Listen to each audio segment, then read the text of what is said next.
And before we get going, here's a word about our sponsors. SDHQ Motorsports is a powerhouse 30,000 square foot facility with 45 family members reporting for duty. This single owner, single location business is based out of Gilbert, Arizona. It can handle anything from a hot rod, daily driver, pre-runner, race vehicle, half-track or Kugelwagen, or just about any other project you need help with. Their skilled staff with hundreds of years of combined experience eats, sleeps, and breathes performance. So go check them out at sdhqmotorsports.com or check them out on Insta at sdhqmotorsports. The We Happy Few 506 podcast is brought to you in partnership with the Gettysburg Museum of History, home of the Major Dick Winters collection and the largest assortment of authentic Band of Brothers artifacts in the world. Visit the free museum at 219 Baltimore Street in Gettysburg, Pennsylvania, or at www.gettysburgmuseumofhistory.com, and on the YouTube channel, The History Underground, Facebook, Instagram, and Twitter. Well, hello and welcome along to another We Happy Few 506 kind of bonus podcast up a mountain with me on Elon Musk's Starnet dish. Hope it's good. I have with me the one and only Alex S. Brady, but that's not your name. How do you pronounce your second name? I always get it the wrong way around. Sabga, Sabga. Sabga. Yeah, Yeah, that's great. better than how I say it. All right, it's good to see you, Al. How you doing? Good, mate. How are you? Not too bad at all, mate. Not too bad at all. How was your anniversary? It started off quiet and then ended up in a hot tub. So good. Yeah? Yeah. All right. Giggity, giggity. Yeah. Nice. How long have you been married? It's 9 years now. So yeah, all 9 years. going well. Crikey. And how do you keep that hair like it is at the moment? What for you? It's sort of sprayed, really. Just You kept wake in up and place. you wake up and spray your own hair. Yes, yes. It's a must in Suffolk. We all do it here. Is it? Are they very righteous about hair? A little bit like the They are, conservative men out here in America. Very yeah, serious about their hair. very, very serious in my village. You get the look. Do you? Do you get Yeah. you get the side eye and a bit of side mouth as well? Bit of Good side God. mouth, definitely. The Suffolk Look at side. that man's hair. Yes. My gosh, is he a farmer? That moustache. Does that? Yes, indeed. How's the band going? Yeah, really good, mate. We had I think we kind of hit a peak of what we've done so far out in Normandy, playing to what we've just been told was 10,000 people. No. So which was incredible. So that's going really well. Second album is just going off to being mastered today, actually, at Metropolis Studios, which is awesome. So we've got album number two, and playing the Guildfest on Sunday afternoon. So yeah, some good stuff coming up. Fantastic. How long's the band been going?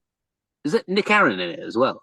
Yeah, so Nick's the singer. I kind of, as it is about 3 years. I kind of came in just from Nick, who wanted they needed someone to do some session drumming on some of their tracks, and it kind of progressed from there and ended up joining the band.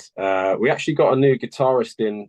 I think you know him, Matt Crozier from Nashville Exile.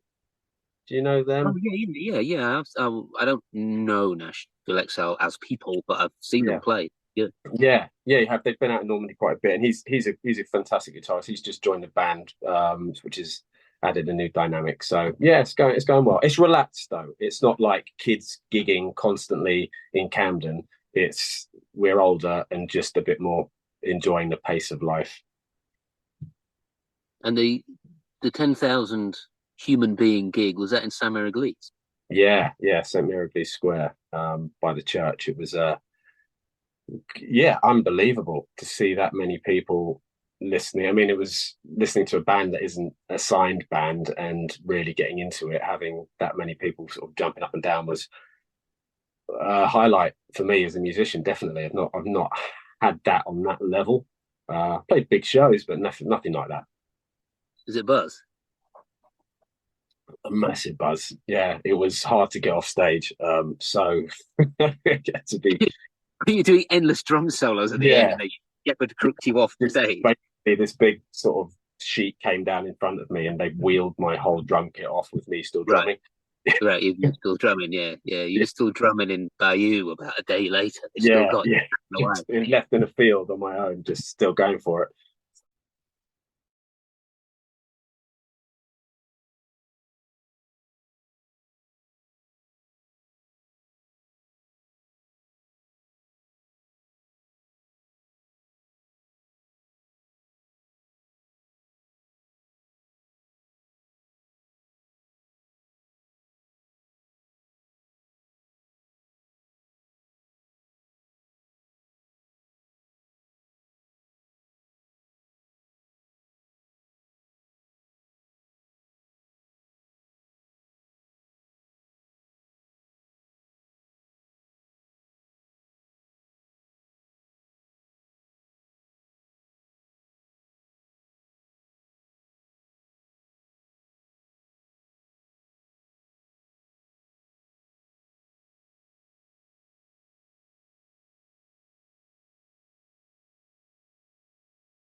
been a fascinating talk with you, Alex, and it's gone very, very smoothly.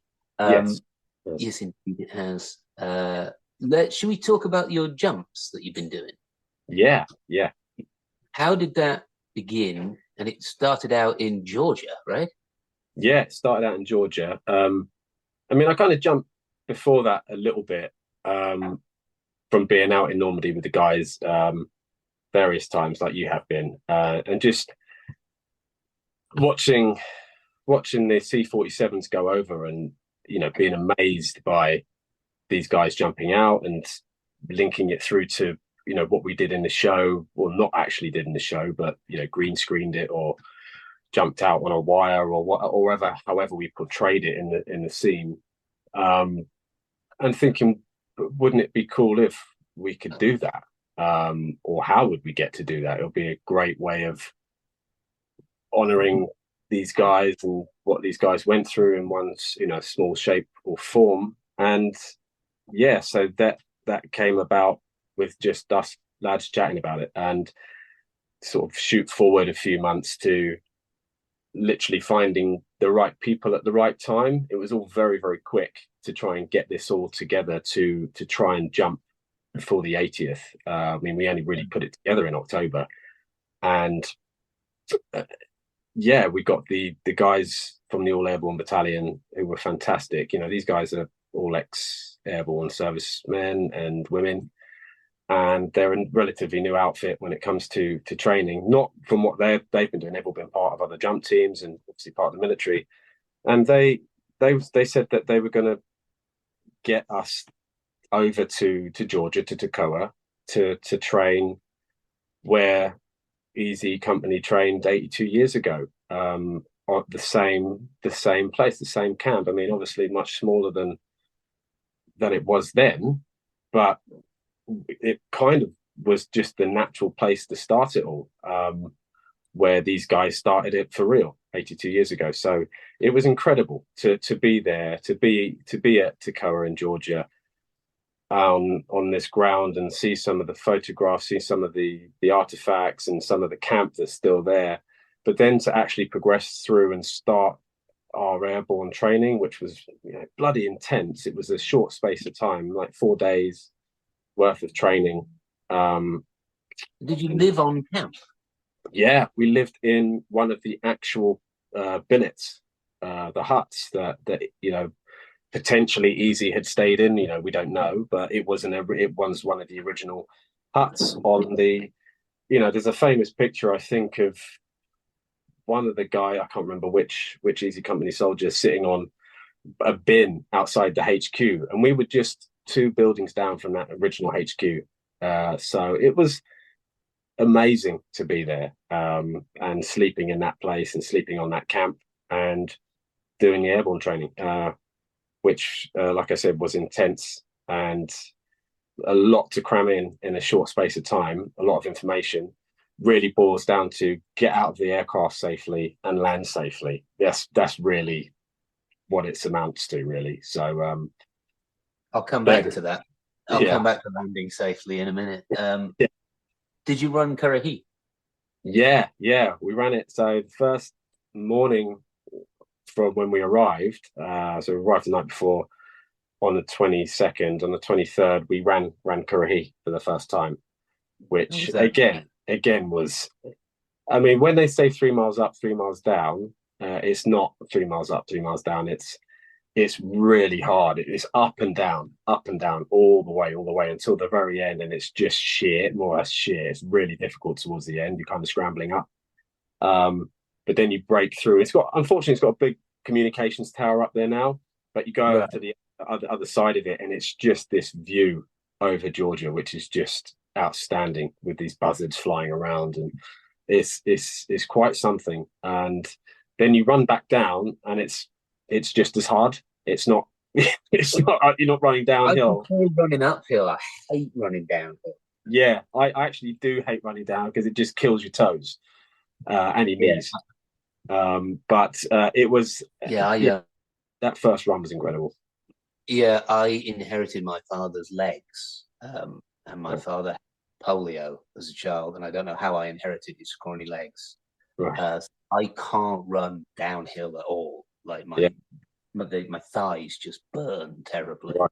Yeah. But I run uphill fine. But is it also true that it's 3 miles from the base as well? Didn't Babe Heffron used to say it was 3 miles and then 3 miles up, 3 miles down, 3 miles back again? No, no, you're more or less as soon as you come out the back of the camp, you've got these Yeah. big gates in there. I think they're pretty much where they would have been to leave the back of the camp.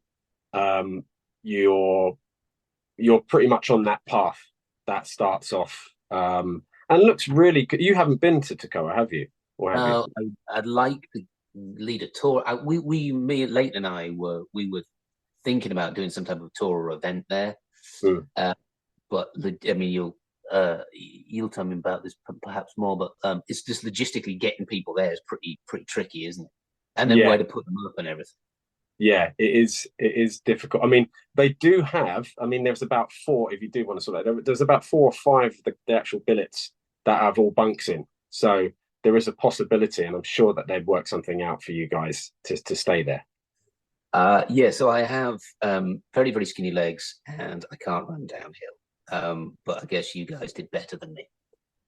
Yeah, well, it's either way, it's a bloody difficult run, but it's amazing for what it is, and you can definitely see why this shaped this group of men because it is a really really tough run. I mean, we did it in trainers and shorts and t-shirts. Doing that in full kit must have been a real struggle, So hats off to anyone who's done that. Was it just you guys or were there guys running with No, well, those first sorts of mornings that we were doing it, it was just us getting up early and going for a run, peace and quiet, and I think that was the beginning of really understanding and appreciating it as a small group, which was really really nice. Just us doing it. We did a big run with everyone involved on the airborne school you? on Yeah. the second to last day, which was quite different. But it wasn't. It was a bit more staged. There was a few stops and things like that. But the first few runs that we did were just us on our own. And maybe you could talk me through this claque of crazy human beings who decided to do this jump. Mm. Who was it? Yeah, so we had out in Toccoa, we had myself, George Khalil, Mark Lawrence, Doug Spain, Nolan Hemmings, Christian Black, Rene Moreno, and Peter Mira as well, who joined for a bit. So, other than Christian Black and yourself, I wouldn't describe that as the fittest set of men that I've ever come across. well, well, fun. Rene runs. He's Okay. he runs. He does keep fit. Nolan was on a health charge at that point, so he was doing okay. George wasn't that much interested in running Kurihi, really. So, Right. and yeah, so it was as a smaller group of us doing the actual runs in the morning. But hats off to everyone for showing up, and the training was in itself enough of a workout. Right. And then was there a social side to things in the evenings? Yeah, pretty much. There was quite a bit of drinking and barbecues at the camp, which was really nice, sort of laid on by the airborne team, and just a really nice bunch of people. These guys have a common interest. Obviously, being at Toccoa was new for these guys as well. They hadn't done anything there before, so yeah, there was lots of getting to know each other, and the kind of trivialities and small talk. We got over that very quickly, and it became, because of the intensity of what we were going through, you can tend to sort of bond with people quite quickly in situations like that. So it was a really nice sort of experience in that aspect. All right, then talk me through. So, I mean, I'll be frankly honest here. Several times over the past 18 months, I've been approached by either the company that you were with or other people in a similar situation who are like, "Hey, dude, man, I run this company and like legit World War II gear, and we just leap out of a C-47. And I'm like, that is idiotic. I'm not doing Yeah, that. The equipment barely worked in the 40s. Why yeah, would you do it? So at what point during training? All right, I mean, you can talk about the training if you want, but like when you got up in the aircraft yeah. and you stick and you're all leant against one another, was there a point where you just thought, what is it that I'm doing right now? Am I really going to jump out of this wearing World War II gear? Or did you Yeah. just trust the process? Um, I think, yeah, that did happen to a point. I think it was from at the beginning, definitely, I was like, what the are we doing? Why am I doing this? That kept sort of rotating around in the head. And then you kind of, I think the way we were trained, they kind of broke it down into sections. So you just thought about stage one and then get to stage two and then stage three and so on. You think about the whole picture, you kind of freak yourself out and you think exactly that. What am I doing jumping out of a C-47? But then the training that these guys gave us and also the equipment that we were using modern day round canopies, which was Okay. a lot. Yeah, these were really efficient with anti-inversion nets. That doesn't mean too much to many people, but it stops the parachute going in on itself, which is not really what you want. I believe they call it candling, or they do in the British airborne. Where Yeah, suddenly, yeah, yeah, exactly that. So it stops that, that's a nice thing to have. yeah. um, If I'm not going to hit the deck at 200 miles an hour, do you have the thing that doesn't do that? yeah, That would be that'd be really nice. I want one of those, yeah. So that's Is it additional? Additional? yeah, Is it an app? Can I I'll get? pay Can the I pay? I'll pay the cost. That'd be nice. Yeah. Yeah. So that it's yeah, it was. I think, but sitting in the plane that first jump, um, I think the emotion kind of took over and really was. I think if it had been another type of aircraft, like I know you can do it out of Cessnas and other things in a slightly more reduced form, but I think the historical aspect and seeing this beautiful World War II aircraft roll up onto the tarmac, um, it kind of blew all that out the water, and it was just an amazing experience. Amazing to sit in it, amazing for it to take off with us in it, and Yeah. then Just that. Is it noisy? Is it rattly? What's it like? it's noisy as hell, and it buffets around quite a bit. The first jump there was quite a little bit of turbulence, so you're sitting down and it's roaring. You've got these twin engines either side, just absolutely radial things blasting away. And then I think, the first jump I was first at the door, so I got to jump first out, which was a great honor. I got to land the first paratrooper to land the Colonel Sink drop zone, which was amazing. Wow. So, and standing at the door, it is roaring, and you're kind of, the plane's moving about, and you'll have to stand in like a boxer stance to stop yourself going over. And then those things creep in, like, oh my god, what am I doing? Don't look Right. down, you know. But then just don't look Don't look down. down. Yeah, As long as I look really. forward, I'll be completely safe. Yeah. Yeah, exactly. Because that will help me if I don't look down. No, and that was the moment that it's just the training sort of kicks in a bit, and you're like, right, okay, just get out of the aircraft safely, and you get the tap on the back from being first at the door, and then you just launch yourself, and then it's quiet. It's completely quiet, which is it's the complete opposite of where you've just been. It's suddenly, you're surrounded by loads of guys and in the stick, planes roaring, then suddenly you leap out and then you do your 1,000, 2,000, 3,000, 4,000. You look up to check the canopy, and that's the most beautiful thing, is seeing that thing just unfold and fill with air. And then Yeah. it's quiet. It's deathly quiet. You can talk to each other on the way down. It is unbelievable. Really? Yeah. So it's such a reverse of where you've just been being born. Yeah. So, who? I don't want you to tell tales out of class, Like you're a bit of a sportsman, well, a lot of a sportsman. Sorry to do you down there. Who do you think it was the biggest struggle for to do that leap, to just leap? I think I know Doug Spain was struggling with it mentally at points. Like we all had our struggles and our worries and our concerns. I think Doug was. I only really want to do this a few times, and I think that first jump, he was, I'd say, the most nervous out of all of us. And he's Doug's so lovely. He's so sort of like calm most of the time, and Yes, he is. he is. And it was, I think he was putting a lot of thought process into it more than many of us, I think.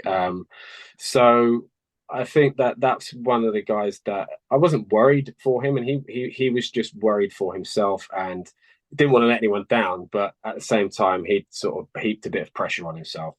But he did it.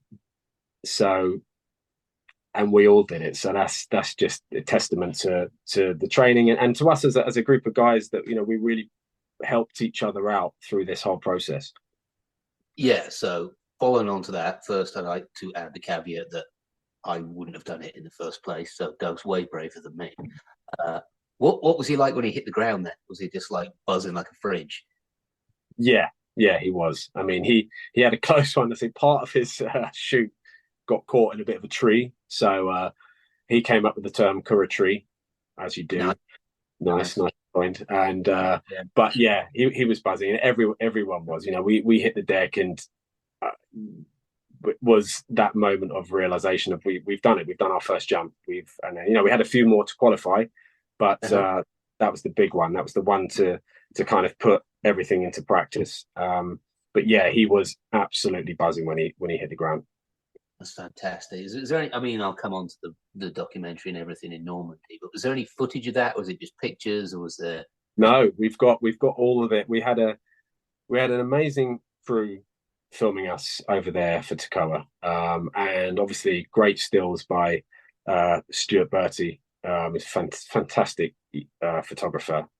Stuart, and he's documented everything. So he's documented right from Toccoa right through to Normandy.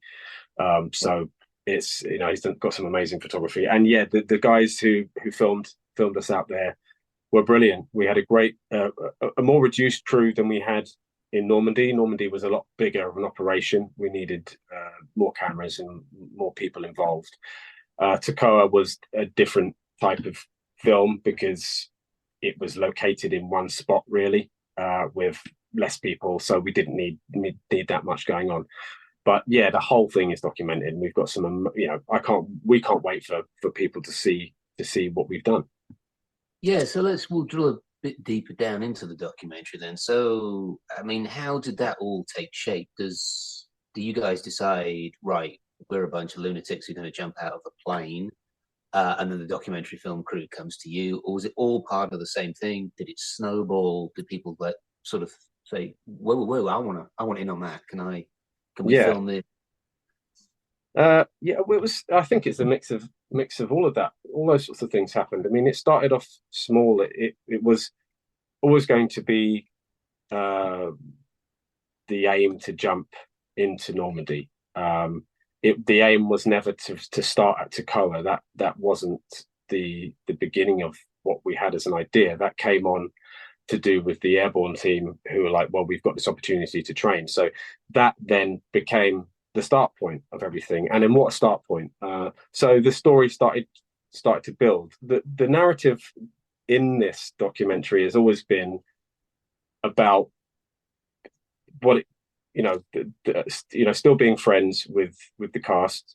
All of us have known each other for nearly 25 years now, and then sharing experiences in Normandy. But the narrative of this, what the show means to us, how it's affected our lives, right through to how it's affected other people's lives in regards to current servicemen and women who've, countless times I've spoken to people.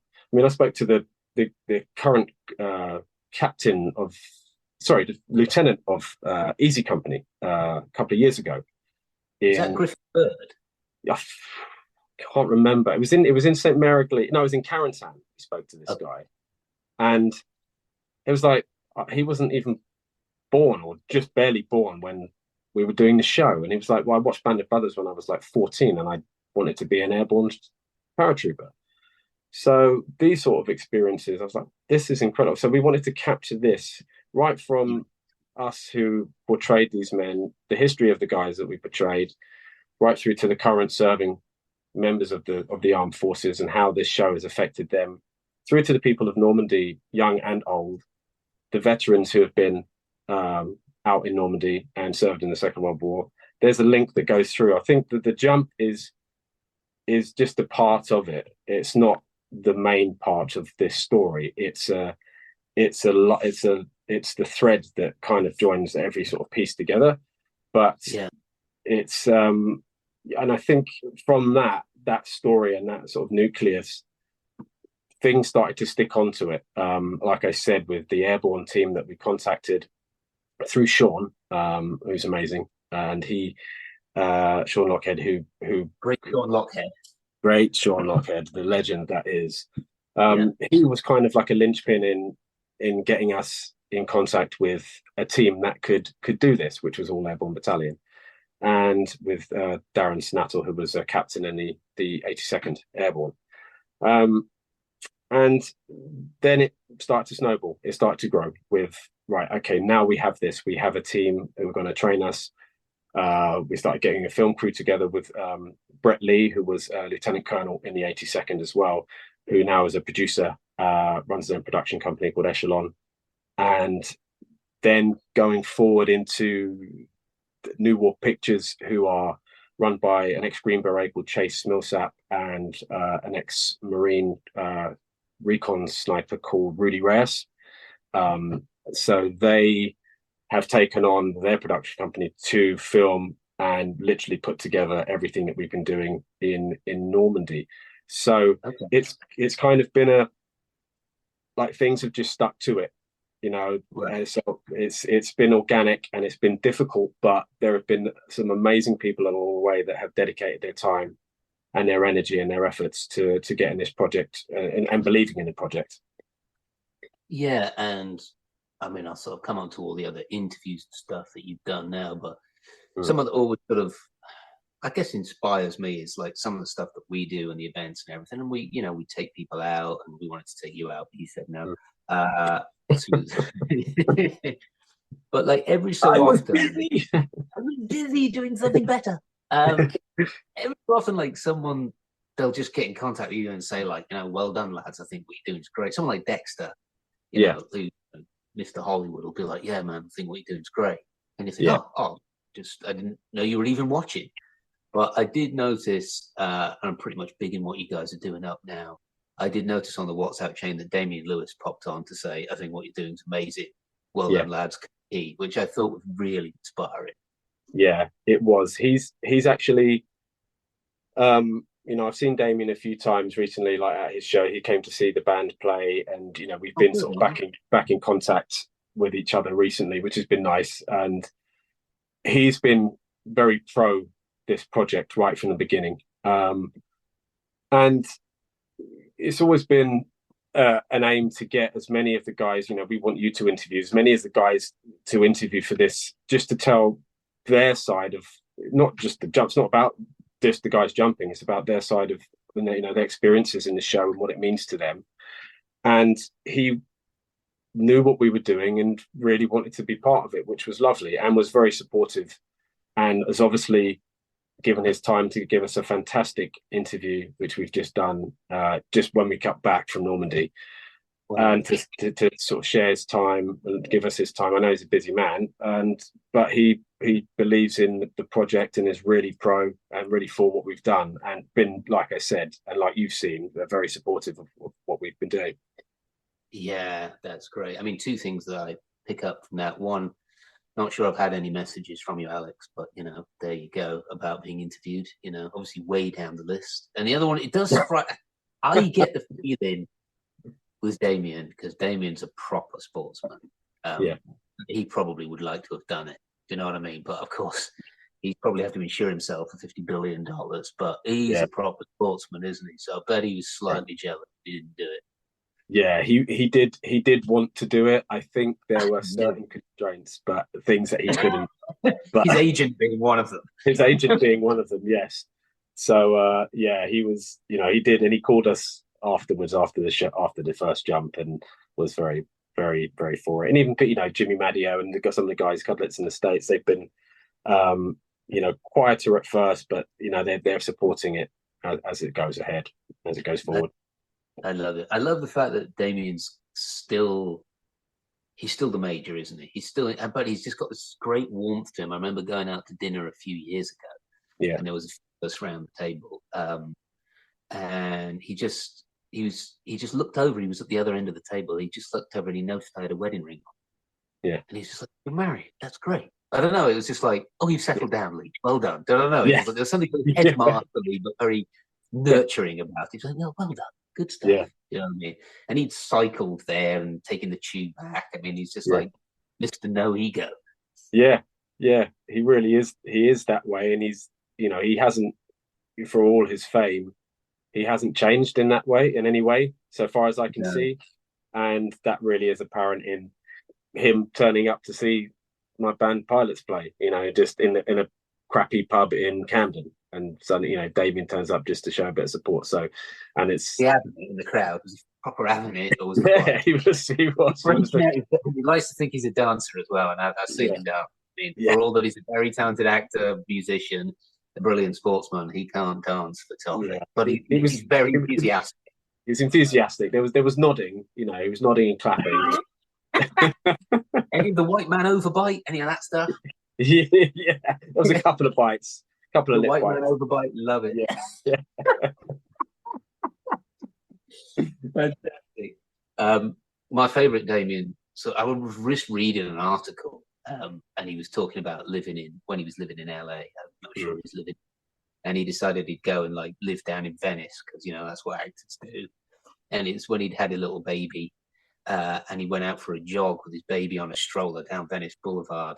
Running along with his baby in and apparently he said, at one point I just got a revelation. I just thought, "Oh, Damien, you tit." Just this light bulb moment. Yes. You're from the Shires, boy. Get back to where you belong. Yeah. No, I think he's definitely happier being in London. I think, he's happier being back. Yeah, Deck's the same way as a London boy. So are you going to is the project, other than the sort of post-production, and we can go on to when we can see that and where we can see that and everything, but is it done, or are you going to jump into Market Garden? So I potentially, Market Garden won't be a part of the documentary or anything like that. It does stop with Normandy as it is. The project isn't finished. We've still got another bank of interviews with people that we want to set up, so including yourself. So yes, so it was just like a time thing. We've just tried to do it in blocks, get people where we could do it. And now you're in the States, it makes it very easy for us to get to you. So because our production team are US based. So have you done Jimmy Madio yet? No, we're going to be doing, hopefully, Jimmy and Mike. Put me in the block with him. We're not too far away from one another. I tell you what, Matt Settle's out here as well, if I can find him. Yes, right, I think strangulate him and take him up to maybe Gettysburg way, and we can all go to Eric's place or something and film it there. That'll be wicked. Yeah, that'd be cool, because our producer Brett, he doesn't live that far. I think he's in Carolina. Okay, cool. Yeah, so we've sort of going to be working out a sort of bank of interviews for stateside, which we wanted to include you. We wanted to get the European and the UK guys done first, especially being around Normandy and having the team over here, and then everything stateside is going to happen sort of this next sort of section. Great, fantastic. I'll spray my hair. I'll get my hair sprayed like yours. It's good. Yeah. Is a bouffant? I noticed Damien's hair was magnificent as well. Is it hair base? Is it very? Yeah, you have to now raise the bar for hair. Okay, that's fine. Yeah. So, I mean, you've always had good hair, so I don't see the problem there. I'm just not sure I've got time enough to grow it into a top knot in time, which I do want. You want the top knot, Top knot. just sort of scrag it together, just a tiny little one at the front. I think. Right. Yeah. Okay. Yeah. So yeah. Good. So I can look like some type of kung fu expert, Yeah. which I am not. Yeah, we've got sidetracked, Alex. Yeah. When obviously you haven't interviewed me yet, so don't show it to anybody yet. When do you sort of foresee it all sort of be wrapped up, and then when's it going to be? Are you going to put it to festival? I mean, it could go mad. I mean, people are going to really see this.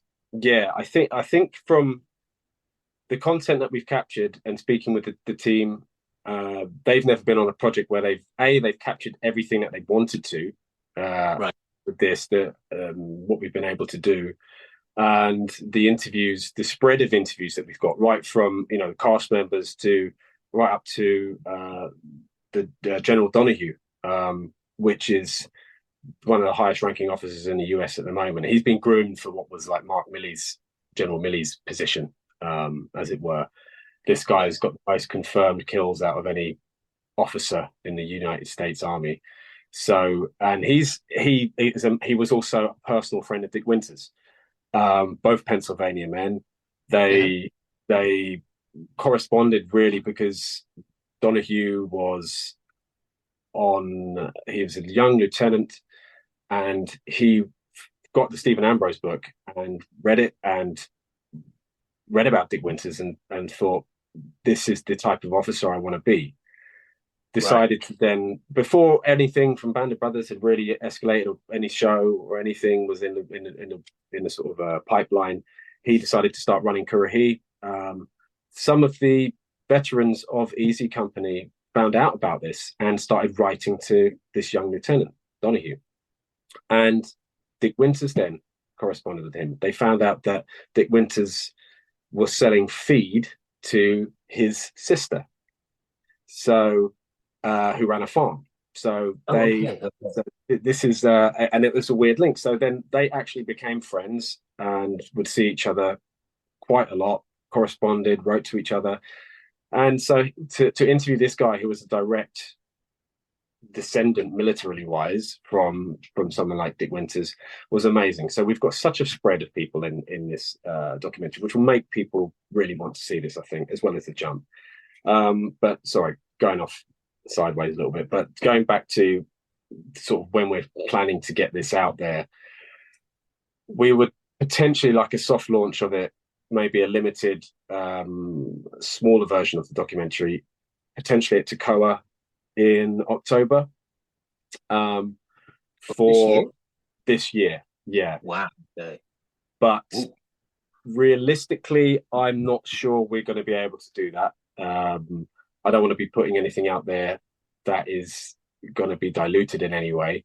So I'd say more realistically would be June 2025 for the next D-Day commemorations, which I think is a lot more realistic and more apt to have a launch in France, and something done over there. We've been, potentially in talks with people at the Victory Museum or a space to show that.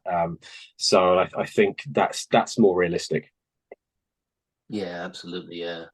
Yeah. Is that the Dead Man's Corner Museum? Is that D-Day Experience? Is that right? The D-Day Experience, yeah. They've got a good cinema in there. You could really fill that out. Yeah, that would be incredible. That would be incredible. Yeah, wow. So it's just trying to get that. There's a lot to do between now and then, and a lot of moving parts. But I think October's too much. I just want to interrupt you. I'm going to fall to pieces now. I just got. Was this you? I just got. I know. When you're online, I'm on my phone here, and like little notifications pop up. I just got a friend request from Kevin Spacey.